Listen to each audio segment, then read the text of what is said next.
She's not yet able to express what she feels. She was in a vehicle with someone she's supposed to trust. That my daughter was not going to be brought home by her father. I'll never forget that. I think he's an ideal candidate for their program.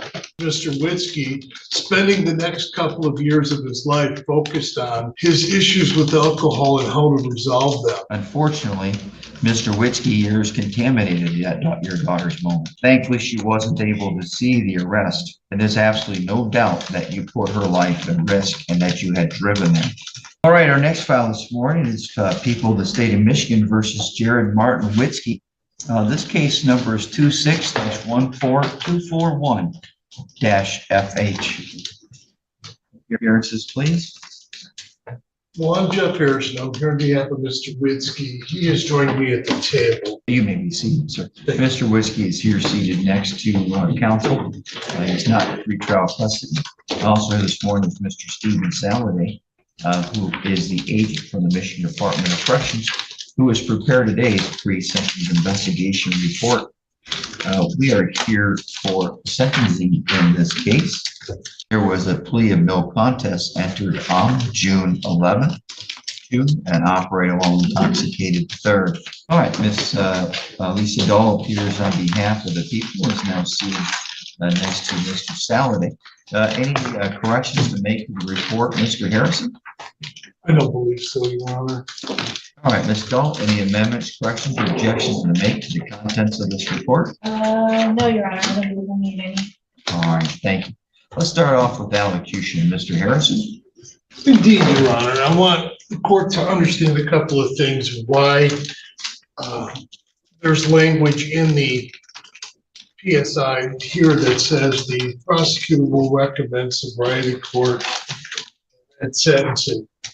Obviously, that's the push we'd like to make to the court. You should have a completed acceptance for sobriety court sentencing in front of you. He has done all of the legwork to jump through those hoops. In addition, I do have a letter of recommendation from his employer and from a coworker. Now, this is not earth-shattering stuff, Your Honor. I just want the court to know that it's not just his lawyer standing up here advocating, telling you that this guy has potential. You look at the totality of this report and a bunch of different thoughts, emotions, and descriptive words come to mind. I usually like to try to have something of a theme when I present things to the court. And this one, I have to admit, was difficult for me because his only criminal history is, drum roll, drinking and driving. His driving issue throughout his life, his separation from the military, is drinking. He has struggled with his relationship with old John Barleycorn most of his adult life. And relatively speaking, up until now, successfully has dealt with that. And I say that with no small concern. May I approach, Your Honor? You may. Thank you very much, Mr. Harrison. And by the way, I don't have anything from sobriety court. I don't have any letter of acceptance, but there is one. I would like to see it. Okay. I will dredge that up. All right, thank you. I say that with no small amount of fanfare because he is now a valued employee as a registered nurse in a medical facility, and he takes his responsibilities in that regard extremely seriously. As the court is likely aware, the medical profession, probably arm in arm with the legal profession, has dealt with its members and substance abuse regularly. Like the legal profession, they have their own internal mechanisms for dealing with that as well to ensure that patient safety isn't compromised, et cetera, et cetera. Are they doing licensing or anybody doing anything for that? There isn't any action pending, but he is continuing his services through the VA. Okay. And that's the other thing I wanted the court to know is that this isn't a guy that wants to be out there drinking and driving because he thinks he has some right to do so, and he's not going to stop until somebody makes it. This is a guy who's well aware that he has an issue with alcohol and is doing a number of things to try and deal with that in his own fashion. I do have a substance use assessment for him, Your Honor. I have the Catholic Human Services, but I don't have anything from Sobriety Court saying that he's been approved and entry into the program. Normally there should be a letter. Normally, yeah, there should be a letter, but let me look and see where we may have gotten. Your Honor, as a member of the Sobriety Court team, I can attest that he is accepted into the program. And I have that, I do have that letter. I think it's fair for the court to request that, so let me. As long as you both tell me there's a letter, as officers, I will accept that. I appreciate that. I do have that. I will email this to your staff, Your Honor. I have no idea why they didn't provide it to you, but that's neither here nor there.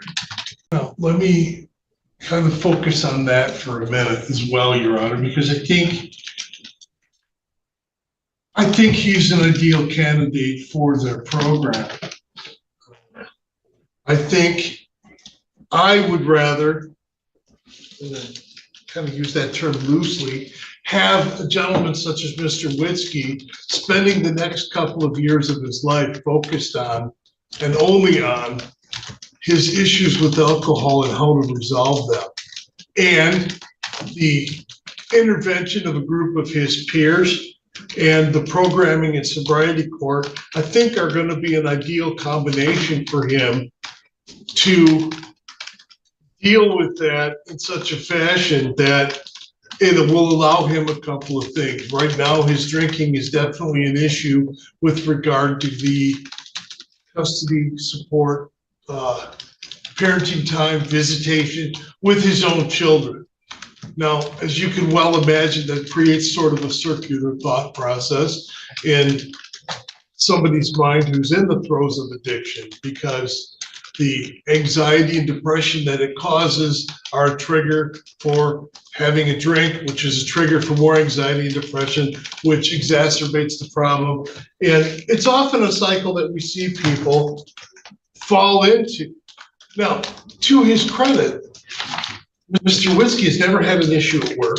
Mr. Witzke has never had a situation where he's been in an accident, injured himself or anybody else. He has been, for a large portion of his life, successfully covering for himself, despite the fact that he had a completely inappropriate relationship with alcohol. All of that, I think, present compelling reasons why he ought to be, or should be, or ideally would be placed into the Sobriety Court program. I want to make another thing clear to the court as well. As Mrs. Dell told the court at this juncture, she does not favor a reduction in charge for Mr. Witzke. I understand that. I think he does too. The logic behind it is, again, makes a lot of sense to me. She wants him to prove it. He needs to prove it to himself. He needs to prove it to his children. He needs to prove it to his ex-wife. He needs to prove it to everybody else that has stood by his side and supported him, and probably at some juncture inadvertently enabled him, that he can do this. He will do this. He has the wherewithal. He has the maturity. He has the education. The only thing left to do is to implement the plan, to actually get it done, to do it. I want him to have that opportunity under the scrutiny and supervision of the Sobriety Court. I think that's the most effective way for him to come to grips with this and to continue being not only a productive member of society, but to become, again, that parent, that father, that husband, that former service member that he has been in the past. So for a number of reasons, I obviously am a believer in the program. I believe he would be a good candidate for it. And I believe it is the best resolution of this entire situation. And I would encourage the court to do so as well. Thank you. All right, thank you. One moment. Ms. Dahl? Thank you, Your Honor. I do have an order for vehicle mobilization. If the court would like, I would ask the court to order that, if I may approach. You may, thank you. Your Honor, we do have a victim in this case. His daughter and her mother is going to speak today. I don't know if the court would like me to do my allocation before her. I'll go ahead and allow it now. Now would be fine. Thank you. Right there, and you're going to tell me if you can turn that podium a little bit to face me if you wish. Thank you. Your first name? Amy Whiskey, Amy, how do you spell it? AMY. All right, thank you.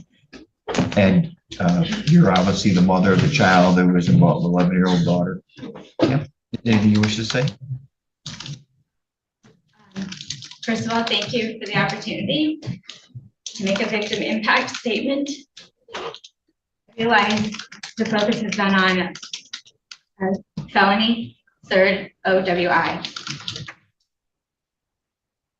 I have been raising the children for the last 16 years.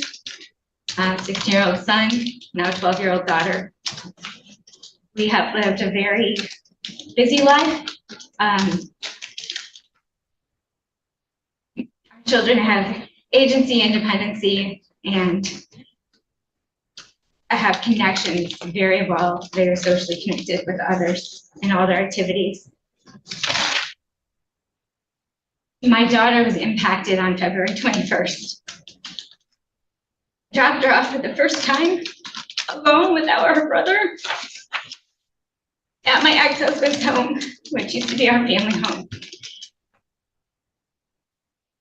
We had a couple hours before the dance.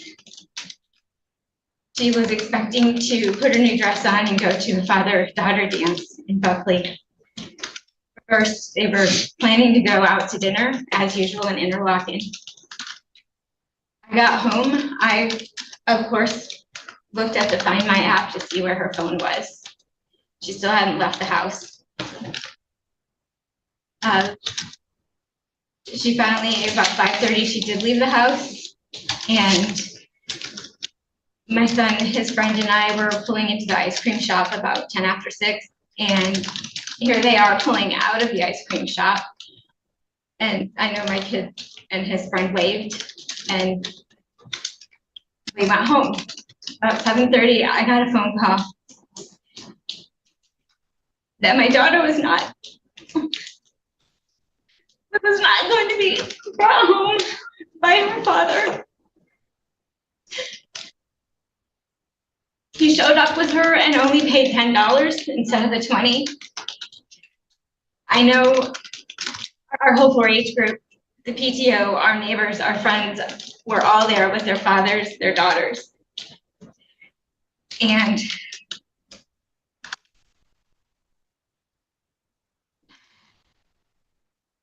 when my daughter was brought home later, she and my son were sat down with 2 of our parent friends, and they explained what had happened. And they explained that she was not in view of him being arrested, and the best that they could do, her friends were put to work cleaning up the dance.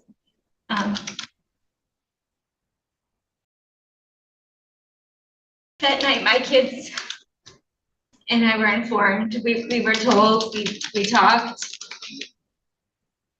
about the severity and significance of drunk driving, and for her to understand that she was in a vehicle with someone she's supposed to trust, someone who she's known for 11 years to be her father and to look up to for the things that he does. The last 3 years, he has not been around solid as a father. Job, his own choices that led to breaking our family apart.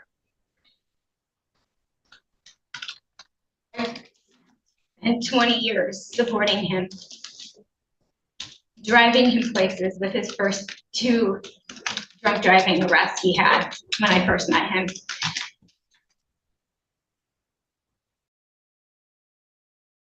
It's not just one instance.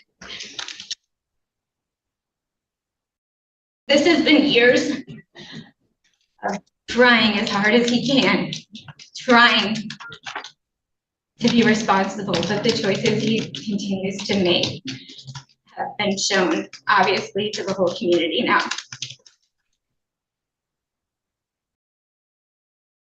My daughter has not initiated connection with her father. She has a phone. She doesn't call him. She's not yet able to express what she feels. She's increased her attendance tenfold, going to Wednesday night youth groups, going to Sunday services. And 2 of our good family friends are here to support us. And she's well aware of that. She just started counseling. I tried in April, but neither of the kids wanted that stigma. Her actions to surround herself with a solid community and loyal friendships, to have trusting, honorable relationships is significant, and I commend her for her growth in this experience. I don't speak for her. I see her actions. I would love for her to continue with her influences of loving, responsible people she has around her currently. Thank you. Thank you. All right, Ms. Dahl, I think we were back with the allocation. Thank you. Thank you, Your Honor. Considering defendant's criminal history, his only 2 offenses, only 2 convictions being OWI offenses, I do believe sobriety court is appropriate, and I do recommend it. I think he would benefit from it, and so would the community. So I do ask for a term of probation. I do ask probation to be extended to 36 months. I want to make sure he completes sobriety court, and after sobriety court, that if he is successful at it, that there still be some term of probation to ensure that he takes what happens in sobriety court seriously and commits himself to do it long term. I think it'll benefit him, the community, and his kids for him to be sober. I do believe that a term of jail is appropriate in this case. I think the severity of his actions are more than just a regular OWI. He took his daughter while intoxicated to a daddy-daughter dance. He endangered her, his own child, and the community. He made claims that he only drank after he got to the dance, but the evidence of other witnesses show that he stumbled into the dance and he immediately or shortly after stumbled out of the dance. So I believe he was intoxicated before he even got there. And the fact that he had alcohol already readily available in the vehicle means that he thought ahead of time to provide himself alcohol. So it's very concerning, the facts in this case. And I do believe some jail time is appropriate. He's only served a maximum of 7 days in his prior convictions, which is minimal. And considering the circumstances in this case, I believe 6 months in jail is appropriate. And then I do believe that sobriety court is still appropriate after he is released from jail. So that is the request of the people. I did speak to Ms. Witzke before, and she relayed to me that she does believe some jail time is appropriate, at least in the beginning of this case. I still believe that is the case. I do commend him for not having violations while on bond. I believe once supervised, he can remain sober. That's why I still believe probation and sobriety court is appropriate, but there has to be some consequences for the gravity of this offense. The fact that he drove intoxicated with his daughter to a very populated parking lot with other children, and the fact that he got arrested in the parking lot while she was at the dance, it's credit to the community that they stepped up and shielded her and protected her and gave her a safe space. but she should not have to need those community resources at her age based by the actions of her own father. So that is the people's request. Thank you. Comment, Mr. Witzke, you have the right to make a statement if you so choose. Thank you. I just want to express that it's gonna take me a long time to make up to my daughter. I want to just know that I've tried to take this at her pace. I've sent her messages just letting her know when she's ready to talk to me. I did apologize to her. It's the first thing I did when I got out of jail. The only priority I had. I'm lucky that her brother is willing to be a huge part of my life, and I just expressed to him to tell her that I love her, and she is receptive to my love when I do have supervised visitation with her.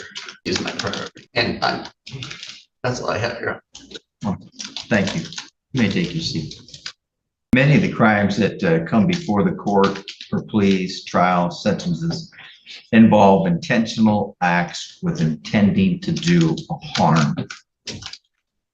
Some don't, but there was an intent here to lift a bottle and a drink out of it, and to have two bottles open in the car, both of vodka, which goes a long way to tell me how severe the alcohol issue is for Mr. Witzke.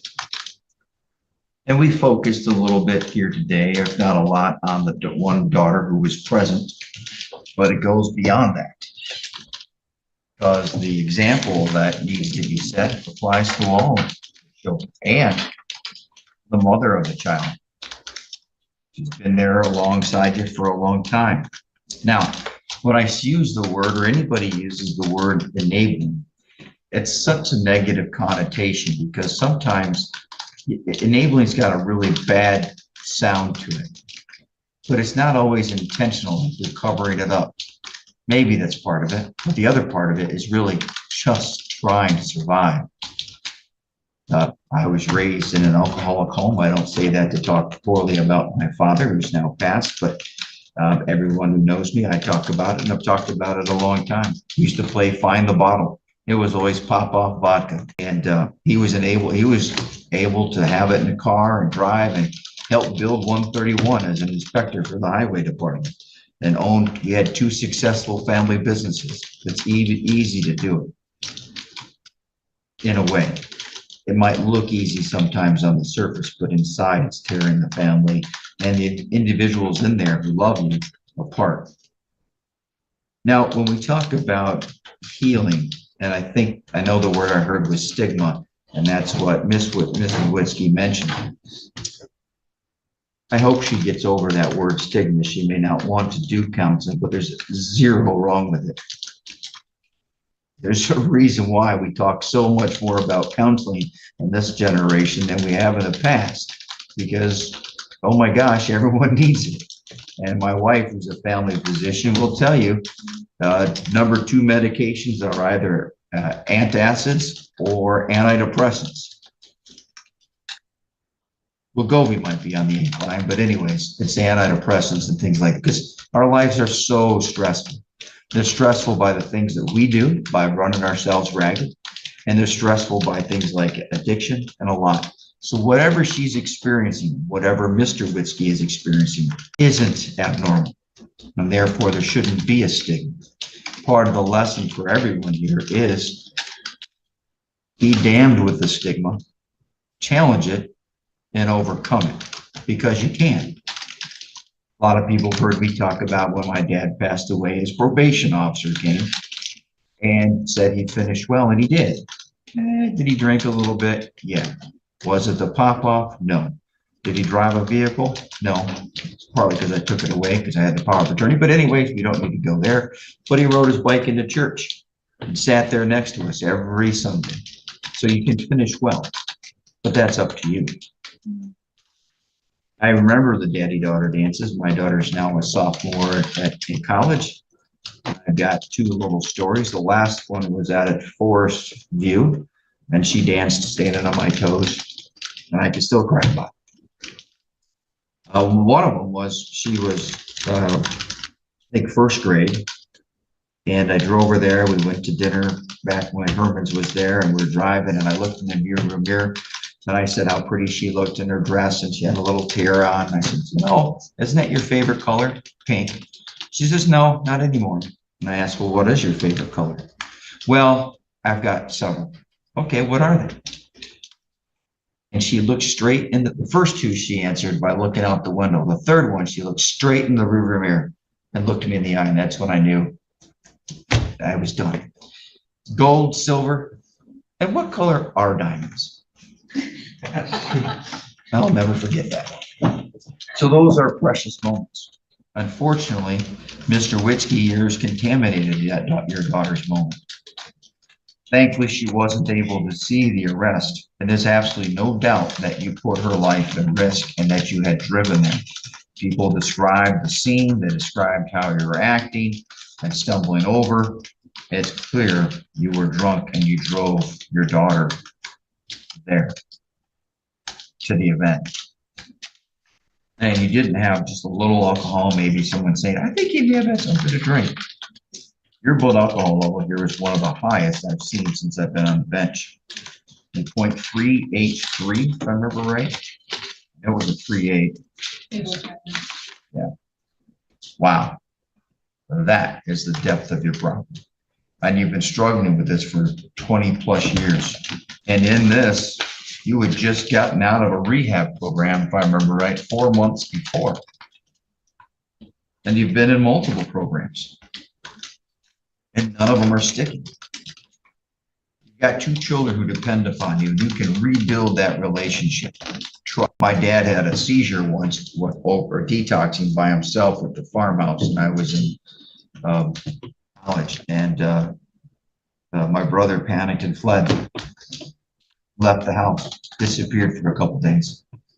Then I had to get my dad into a hospital and into an ambulance. Now, I'm not saying that, what I'm saying that for isn't to make anybody feel for me, but it's to let you know this is a problem that hits everybody. And it's really difficult to overcome. But at the same time, I think he finished well. I have no doubt that you can finish well. But that's going to be up to you. Yeah, you've been through programming 2003 AA, intensive VA programming in 2025, more inpatient at months than last year, as well as some outpatient treatments in 2015 to 18. You've been doing the right things, and it just isn't helping. I will not, and I'm not saying this to be negative against anybody, because that's why I was saying everything about myself. Not to be negative. When you're in that position, what do? You swore in front of God someplace to stand by somebody. It gets to a point where you almost have to walk away. So, but this court will not participate. If you're doing anything wrong, I will ensure that this court is not enabling you.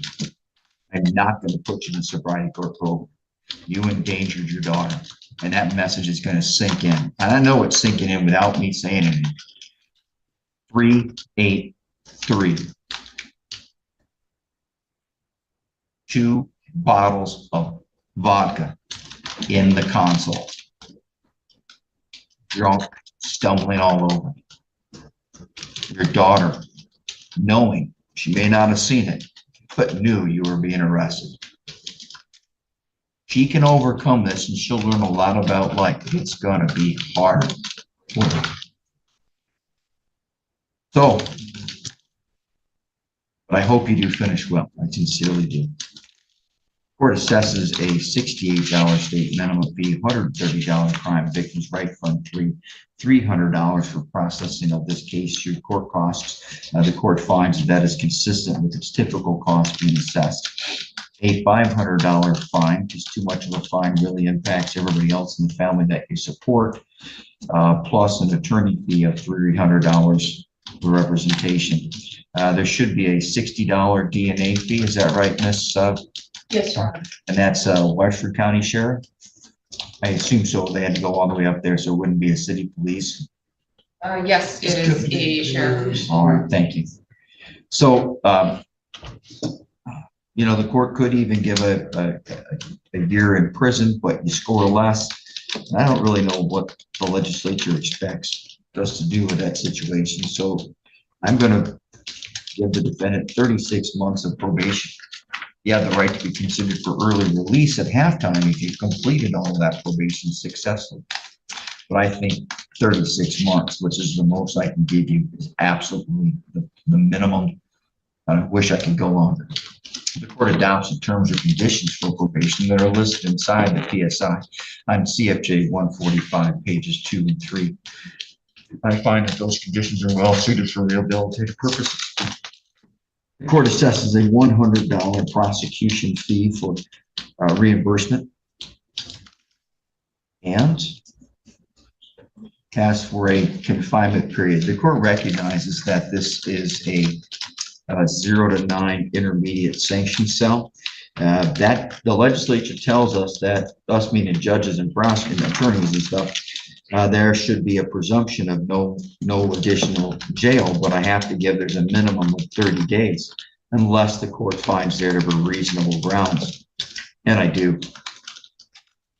3.383 11-year-old daughter in a car, and that rippling effect, the guidelines are inadequate because they do not capture the full substance of the matter. One moment. The court sentences the defendant to a jail term of 240 days with 40 days of credit. That is to begin immediately. I find that that's reasonable, proportionate, and is supported by the reasonable grounds in this case. It's not that I'm shaking my finger and wagging at the defendant to say he's an evil person, because I don't have any reason to think that. But I will say enabling stops in this courtroom today. Why? Because of your daughter. And I want you, and I want them to see you overcome this. Every day. This is not the end of the life. You're young, kids are young. This has got to stop, and you're going to show them. By the way, when I first moved back to town, took my kid, my youngest, my oldest now, but to go visit his dad, my dad, and his grandpa in the jail. Once a week, just so he would know what he was missing. And it seemed to work. You're not a bad person, Mr. Lee. You've got a devil on your shoulder, and we're going to do our best to help you get it on. That's the sentence of the court. Mr. Harrison is going to bring to you 2 copies of one document. You're going to place your initials on one. Doing so would neither elects nor waives in your rights. It merely acknowledges your receipt of the copy of the document. This document tells you that you have the right to appeal the conviction and sentence in your case. That is typically done by filing a claim of right to appeal. However, based upon the plea in this case, any appeal is done by filing an application for leave to appeal. If you choose to file an application for leave to appeal and you want the court to appoint an attorney to assist you, you may complete the bottom half of the document and return to this court within 42 days. If you choose not to appeal, you may simply dispose of your copy of the document. Again, this sentence is within the sentencing guidelines, and again, I found reasonable grounds to issue the sentence. I've also signed an order that the vehicle is to be immobilized for a year, which is the minimum amount of time. He'll lose his license anyway, so he's had 2 within 7. Well, wait, was it 2 within 7 years? I think so. Yeah. Anyways, I'm sorry, it's been a while, but so it wouldn't be an automatic, but anyway. All right, that's the sentence of the court. Mr. Saladay, have I missed anything? Ms. Dahl, anything? Your Honor, would there be community service in this case? Yeah, thank you. I need to add 60 days of community service, which is the minimum amount required underneath the statute. Thank you very much, Ms. Dahl. Anything else, Mr. Harrison? I don't believe so. Your Honor. Yes, ma'am. Supervision, please. Oh, I thought I said them. I didn't. $30 a month or $60 a month if there's any electronic monitoring. Thank you very much, Madam Clerk. First felony. Oh, it's a first felony, so I have to say 240 days through 60 months. That doesn't make any sense to anybody, just trust me. Doesn't make sense, but that's okay, it's what I have to say. Thank you, Mr. Harrison. Mr. Whiskey, everything there now, up to, everything has been, it is still up to you. Get out on probation. Turn to Mr. Saladin. He's there to help you. Even though he might look mean, he's not. His whole job is to help you. Always ask for help. It's better to ask for help than it is for permission. That's the sentence of the court. Fines and costs are due within 56 days. However, I'm sorry, and if they're not, a 20% penalty is automatically added by the computer. However, as long as you're making payments and you pay it by the end of your probation, I will waive the 20% penalty. Thank you. We are adjusted.